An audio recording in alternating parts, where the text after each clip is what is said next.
तो स्टूडेंट्स, चलिए तो शुरू करते हैं। हम आज अपने रिटायरमेंट बेनिफिट के साथ में रिटायरमेंट बेनिफिट का एक क्विक रिवीजन लेकर के आ रहे हैं फटाफट से। देखिए, रिटायरमेंट बेनिफिट्स की अगर मैं बात करता हूं तो 6 रिटायरमेंट बेनिफिट्स हैं हमारे पास। एक है पेंशन, ग्रेचुटी, लीव एनकैशमेंट या लीव सैलरी बोल दीजिए। फिर उसके बाद है फोर्थ नंबर पे आपके पास प्रोविडेंट फंड। मेन तो चार यही हैं। पांचवा वॉलंटरी रिटायरमेंट कॉम्पनसेशन है एंड एक है रिट्रेंचमेंट कॉम्पनसेशन। That's it. हो गया रिवीजन?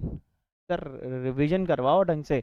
अच्छा ठीक है, फटाफट से आइए। सबसे पहले बात कर रहे हैं रिटायरमेंट बेनिफिट में पेंशन। पेंशन बेटे मेरे साथ साथ फटाफट फटाफट बोलते जाना आप, कोई खास मुश्किल है नहीं। पेंशन कितने तरीके की होती है जल्दी जल्दी बोलो। सिर्फ दो तरीके की पेंशन होगी। एक होगी कम्यूटेड और एक होगी अनकम्यूटेड। जो मंथली बेसिस में मिलती है called as sir uncommuted pension. उसे अनकम्यूटेड पेंशन बोलते हैं जो मंथली बेसिस में मिल रही हो। सर वो सभी एम्प्लॉयज के हाथ में फुल्ली टैक्सेबल रहने वाली है, चाहे वो गवर्नमेंट एम्प्लॉय हो और चाहे वो नॉन गवर्नमेंट एम्प्लॉय हो। जबकि अगर बात करूं कम्यूटेड पेंशन की, तो ये कम्यूटेड पेंशन कैसी होगी? सर लमसम मिलने वाली पेंशन होगी। लमसम मिलेगी ये पेंशन इकट्ठी एक साथ। ठीक है, अगर ये गवर्नमेंट एम्प्लॉय रिसीव करता है तो it will be fully exempt, और अगर नॉन गवर्नमेंट एम्प्लॉय रिसीव करता है तो दो बातें होंगी, या तो ग्रेचुटी मिलेगी या ग्रेचुटी नहीं मिलेगी। अगर ग्रेचुटी मिली तो 1/3 of total pension will be exempted. On the other side अगर ग्रेचुटी नहीं मिलती है तो half of the total pension will be exempted. तो सिंपल रिटायरमेंट बेनिफिट का पहला कॉन्सेप्ट आपने डिस्कस किया। वापस से दोहराना फटाफट से क्विकली। पेंशन कितने तरीके की? दो।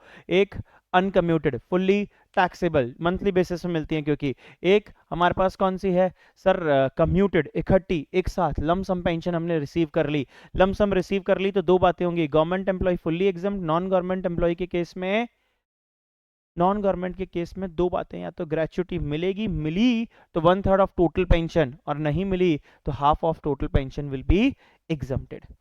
सर नेक्स्ट हमारे पास कौन सी रहने वाली है? नेक्स्ट है ग्रेचुटी। ग्रेचुटी की सिंपल बात अगर मैं बोलता हूं, receive by government employ. Government employ receive करे तो फुल्ली एग्जम्प्टेड है, फुल्ली एग्जम्प्टेड है साहब। है नॉन गवर्नमेंट एम्प्लॉय के रेस्पेक्ट में बात करो, नॉन गवर्नमेंट एम्प्लॉय के केस में दो बातें रहने वाली हैं। दो कौन कौन सी? या तो ग्रेचुटी पेमेंट एक्ट एप्लीकेबल होगा या gratuity payment act is not applicable. If gratuity payment act is applicable, अगर ग्रेचुटी पेमेंट, देखो दोनों सेम चल रहे हैं, दोनों सेम चल रहे हैं। A actual amount received, actual amount receive. B maximum limit, maximum limit. Sir C में चेंज आ गया है, 15/26, 4 संडे हटा दिए हमने। Last drawn salary, sir number of service year completed including fractions. Last drawn salary की अगर मैं बात करूं तो लास्ट ड्रॉन सैलरी किसको कहोगे जल्दी बोलो। सर लास्ट ड्रॉन सैलरी का मतलब होता है, लास्ट ड्रॉन सैलरी का मतलब रहने वाला है क्या? बेसिक प्लस डियरनेस अलाउंस, हमेशा ऑलवेज। सर अलाउंसेस बात कर चुके हैं भैया ऑलरेडी, है ना, उसके ऊपर टेक्निक खोटी करने वाले हैं। अच्छा सर, यहाँ पे आपने बोला कि फ्रैक्शंस इंक्लूड करने हैं, जब 6 महीनों से ज्यादा का फ्रैक्शनल मंथ्स हो, if fractional months are more than 6 तो उसे एक साल कंसीडर कर लेना, otherwise ignore. whichever is less will be exempted. Quickly वापस से फटाफट से दोहराएंगे। Received by non-government employee and gratuity payment act is applicable. So A actual amount received, B maximum limit 20 lakh, और C 15/26 into last drawn salary into number of service year completed including fractions. Last drawn salary का मतलब है basic plus DA. DA हमेशा आने वाला है, full आने वाला है, कोई दिक्कत नहीं है। और number of service year completed including fractions. Fractions कब आने वाले हैं? जब 6 महीनों से ज्यादा के लिए हों। ठीक है, otherwise same should be ignored. Sir तीनों में जो भी लीस्ट होगा विल बी एग्जाम्प्ट हो जाएगा। Gratuity payment act is not applicable, तो A actual amount receive, B maximum limit 20 lakh rupees, और सी बोला 15/30 average monthly salary, number of service year completed, लेकिन फ्रैक्शंस को क्या कर देना? Ignore. Whichever is less will be exempted. Sir sir sir फटाफट बता दो ना, ये एवरेज मंथली सैलरी क्या है? एवरेज मंथली सैलरी बेटे basic plus DAF plus commission based on turnover for last 10 months immediately preceding the month of retirement divided by 10। basic plus DAF plus commission based on turnover for last 10 months immediately preceding the month of retirement. जिस महीने में retire हुआ वो महीना छोड़ देना, वो पूरा महीना छोड़ना पड़ेगा, पूरा महीना इग्नोर कीजिएगा, उसके ठीक पहले वाले 10 काउंट कर लीजिएगा। ठीक है सर। सर अगर क्वेश्चन में कुछ भी ना कहे कि ग्रेचुटी पेमेंट एक्ट एप्लीकेबल है या नहीं, तो आपका इंस्टीट्यूट क्या मानता है? सर इंस्टीट्यूट हमेशा क्या मानेगा? Gratuity payment act is not applicable. अरे वर्कलोड वहीं बढ़ता है यार, तो जहां हमारी वर्किंग ज्यादा हो वो अजम्पशन हमेशा हमको लेनी है, वर्किंग से बचना नहीं है, ये ध्यान रखिएगा साहब। तो हाँ, ICAI हमेशा यही मानता है कि अगर gratuity payment act is not applicable, sorry कुछ भी ना कहे, कुछ भी ना कहूं, मैं शांत हूं, बिल्कुल चुप, तो आपको मानना है कि gratuity payment act is not applicable. Clear है क्या बात? ठीक है sir.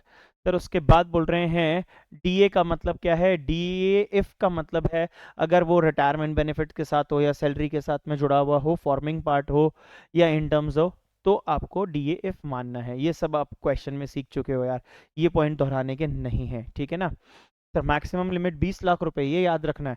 Maximum limit of 20 lakh रुपए विल बी रिड्यूस्ड, वो रिड्यूस होती जाएगी जितनी एग्जाम्शन आपने पहले कभी ली होगी। If there is any exempted amount which related to earlier previous years, अगर ऐसा कोई अमाउंट है जो पिछले साल में आपने, पिछले किन्हीं सालों में आपने कभी एग्जम्पशन क्लेम करी थी, तो वो 20 लाख रुपए में से क्या हो जाएगी?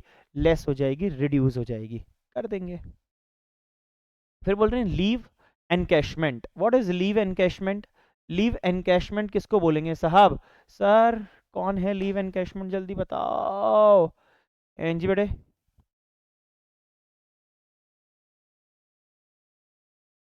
लीव सर, छुट्टियां, छुट्टियां जो हमने बचा ली हैं, जो लीव्स हमने क्या कर ली हैं सर? बचा ली हैं। जो छुट्टियां हमको अलाउड हुई थी, जो छुट्टियां हमको अलाउड हुई थी एम्प्लॉयर से और हमने नहीं ली, तो उसके बदले में पैसा मिलेगा।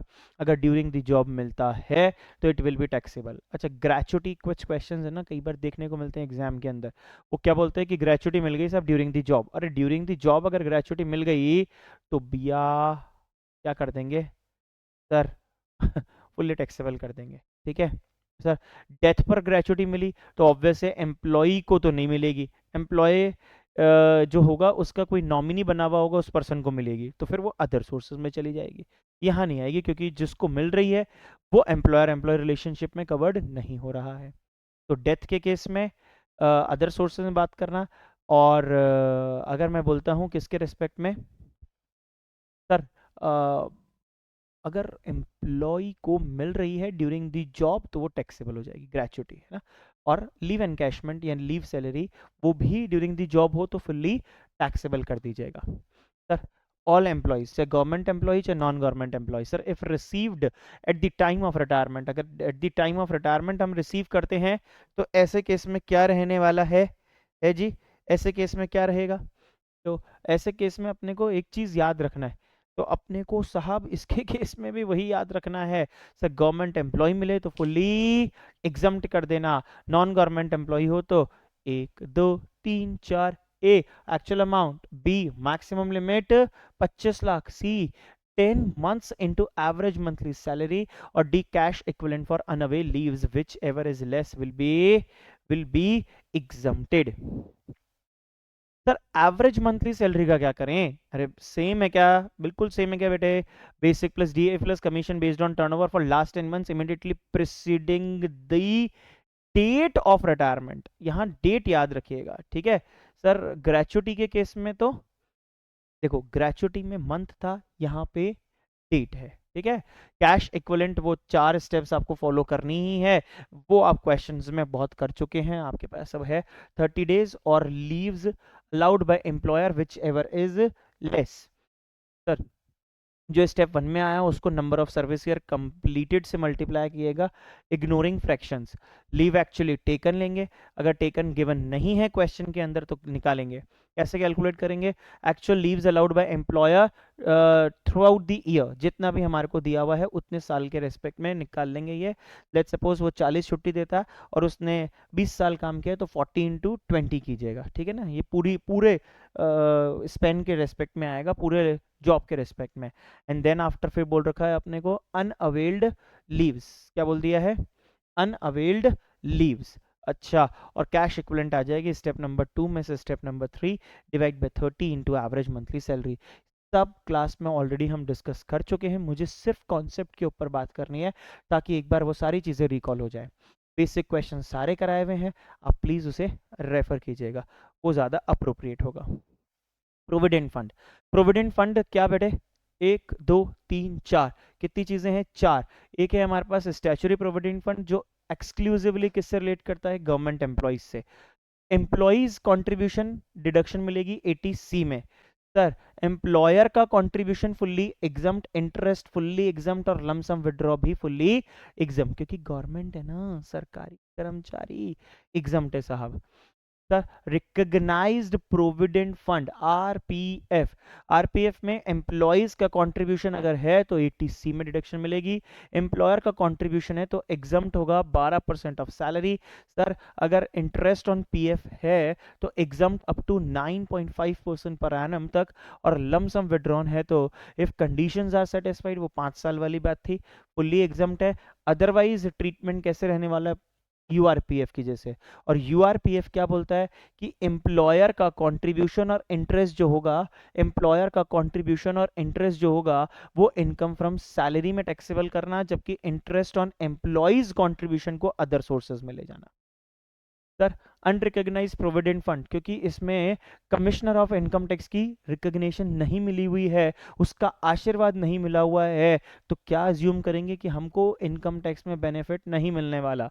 नहीं मिलने वाला, तो एम्प्लॉय की कंट्रीब्यूशन जो होगा डिडक्शन 80C में नहीं मिलने वाला। सर, एम्प्लॉयर का कंट्रीब्यूशन, एम्प्लॉयज की तो डिडक्शन नहीं मिलेगी, लेकिन एम्प्लॉयर का कंट्रीब्यूशन तो बेनिफिट है, वो तो टैक्सेबल होना चाहिए। लेकिन मजे की बात है कि वो एग्जम्प्ट भी नहीं है और हर साल टैक्सेबल भी नहीं है। तो तो तो तो भैया याद रखना एक बात, ये कब टैक्सेबल होगा? जब लमसम विड्रॉ करेंगे इकट्ठा एक साथ, ताकि टैक्स ज्यादा आए। Sir, interest on PF, interest on PF की बात करूं तो not exam but not taxable every year, not examined but not, वही इंटरेस्ट भी बेनिफिट है, लेकिन हर साल टैक्सेबल नहीं करने वाले, इकट्ठा एक साथ करेंगे।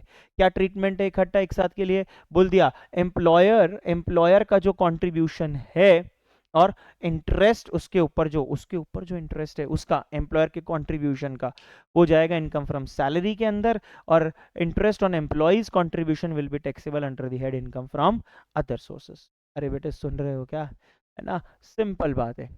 अच्छा, पब्लिक प्रोविडेंट फंड की अगर मैं बात करता हूँ, पब्लिक प्रोविडेंट फंड, तो क्या बोल दिया है? सर, इसका सैलरी से कोई कनेक्शन है क्या? नहीं बेटे, सैलरी से इसका कोई लेना देना नहीं है, सैलरी से इसका कोई लेना देना नहीं है, ये तो नॉर्मल है, आम जनता है। एम्प्लॉयर एम्प्लॉय रिलेशनशिप यहाँ काम नहीं करेगा, इसीलिए एम्प्लॉय का कॉन्ट्रीब्यूशन ना बोल के यहाँ असेसीज कॉन्ट्रीब्यूशन बोल दिया है। तो असेसीज कंट्रीब्यूशन है, 80C में डिडक्शन मिलेगी। यहाँ एम्प्लॉयर होता नहीं है इसलिए नॉट एप्लीकेबल है। इंटरेस्ट मिलेगा, एग्जम्प्ट है। लमसम विड्रॉ एग्जम्प्ट है, सिंपल, खत्म, कोई मुश्किल बात नहीं है। इधर कितनी चीजें? 4, employer contribution, employ contribution, interest और लमसम विड्रॉ, इधर 4। Statutory provident fund, SPF, RPF, URPF और पीपीएफ, 4 चीजें हैं, सिंपल। यहाँ जो सैलरी है उसका मीनिंग यहाँ लिख दिया है, basic plus DA plus commission based on turnover. Retirement compensation क्या चीज है? व्हाट इज रिटायरमेंट नहीं, रिट्रेंचमेंट कॉम्पनसेशन क्या है? छटनी है, छांट दिया, चलो भैया टाटा, ओके ओके, तो टाटा बाय बाय में फिर क्या? फिर उसको चलते में अगर निकाल देंगे तो कॉम्पनसेशन तो देना पड़ेगा ना, तो देंगे तो क्या होगा? A, actual amount received, B maximum limit 5 lakh rupees और 15/26 into average monthly salary into number of service year completed including fractions. ये मैंने समझाया था, एक्चुअली में ये वो एक्ट के हिसाब से है, तो 25 का जो सेक्शन है 25F करके उसके हिसाब से है, बट इंस्टीट्यूट ये अज्यूम करके और ऐसे ही सॉल्व करता है, तो याद रखना है कि 15/26 है, जबकि यहाँ 15 days average month, sorry 15 days average salary लेनी होती है, ठीक है। Whichever is less will be exempted. Salary में सब इंक्लूड कर लेना, all monetary payments as well as non monetary payments, but doesn't include, लेकिन क्या इंक्लूड नहीं करेंगे, बोनस नहीं करेंगे, एम्प्लॉयर का कंट्रीब्यूशन टू पीएफ नहीं करेंगे, एंड इंटरेस्ट ऑन पीएफ भी नहीं करेंगे। हाँ, ये सब चीजें लेनी लास्ट 3 मंथ्स की है, immediately preceding the date of retirement divide by 3। Sir voluntary retirement जो है वो थोड़ा सा अलग तरीके से लिखा हुआ है, जो मैंने आपको एग्जाम में भी, मतलब एग्जाम में भी क्या, क्लास में भी समझाया हुआ था। और क्या था, A actual amount receive, B maximum limit, और C least of the following. First और सेकंड में जो लीस्ट होगा, फर्स्ट और सेकंड में जो लीस्ट आएगा, C point, that should be compared with A point, ठीक है। जो मिलना चाहिए था उससे ज्यादा मिल गया, जो मिलना चाहिए था इतना, ये इतना मिलना चाहिए था, उससे ज़्यादा अगर मिल गया तो ऐसे केस में एग्जम्पशन नहीं मिलने वाली साहब। तो इसका मतलब if A if amount in A point, A point का अमाउंट क्या है, ज़्यादा है सी पॉइंट से, तो फिर कोई एग्जम्पशन नहीं मिलेगी, भूल जाना एग्जम्पशन। लेकिन या तो इसके बराबर हो या इससे कम हो तो आपको एग्जम्पशन मिलेगी, विच एवर इज लीस्ट, ठीक है। तो क्या क्या है, A actual amount receive, B maximum limit 5 lakh rupees, least of the following, least of the following में 2 पॉइंट है, यानी सी के 2 पॉइंट है, इन दोनों में से लीस्ट अमाउंट सी बनेगा, और फिर सी को कंपेयर करेंगे ए के साथ में, और फिर ए बी सी तीनों में से जो लीस्ट होगा वो एग्जम्प्ट होगा, ठीक है। तो 3 month salary for each completed year of service, जिसका इंटरप्रिटेशन हमने निकाला था 3 months multiplied by last drawn salary multiplied by number of service year completed, ignoring किसको इग्नोर कर देना, फ्रैक्शंस को। तो जब रिट्रेंचमेंट निकाल रहे हो तो इंक्लूड करना, वॉलेंट्री निकाल रहे हो तो एक्सक्लूड कर देना फ्रैक्शंस को। तो salary for the balance period of service, और दोनों को कम निकालेंगे, अमाउंट यहाँ लिखेंगे, फिर सी को कंपेयर करेंगे ए के साथ में। सी जो है, जो जो जो अमाउंट सी में आया है, अगर उससे ज़्यादा ए है तो 1 रुपये की भी एग्जम्पशन नहीं, और इसके बराबर अगर है तो एग्जम्पशन दे देना, इससे कम है तो एग्जम्पशन दे देना लीस्ट वाले अमाउंट की। क्लियर है साहब? सर क्लियर है, टनाटन है एकदम, कोई दिक्कत नहीं। हाँ, इसमें याद रखना ये जीवन में सिर्फ एक ही बार मिलेगी, सबसे इंपॉर्टेंट बात यही है कि लाइफ में सिर्फ एक ही बार मिलने वाली है। एंड सेकंड इंपॉर्टेंट बात क्या दे दी अपने को कि साहब ये कुछ वो सेलेक्टेड एम्प्लॉयज थे, CG SG, है ना, LA, sir CG SG LA, अरे central government, state government, local authority, public sector undertakings, universities थी, कुछ IIM था, IIT था, कंपनीज थे, बॉडी कॉरपोरेट थे, और सरकार जिसको नोटिफाइड कर दे वो लोग थे। तो ये आपका एक क्विक रिवीजन बनता है हमारे किसके लिए सर, रिटायरमेंट बेनिफिट्स के लिए। कितने retirement benefit sir? 6 retirement benefit है, pension, gratuity, leave encashment, provident fund, voluntary retirement compensation और रिट्रेंचमेंट कॉम्पनसेशन। ये हैं, फटाफट से इसको रिवाइज कीजिएगा और मिलिएगा नेक्स्ट क्लास के अंदर, ताकि और ज़्यादा हम परक्यूजिट्स के रेस्पेक्ट में रिवीजन कर पाएँ। तो लास्ट जो होगा वो होगा perquisites as well as deductions, सब उसमें इकट्ठी। और वो थोड़ा हो सकता है लंबा पार्ट हो, क्योंकि थोड़ी ज़्यादा परक्यूजिट्स हैं, कोई बात नहीं, ज़्यादा बातें नहीं इस वीडियो के अंदर, बस छोटी सी बातें, revision and revision only. Thank you very much. Tata. Bye bye. Take care.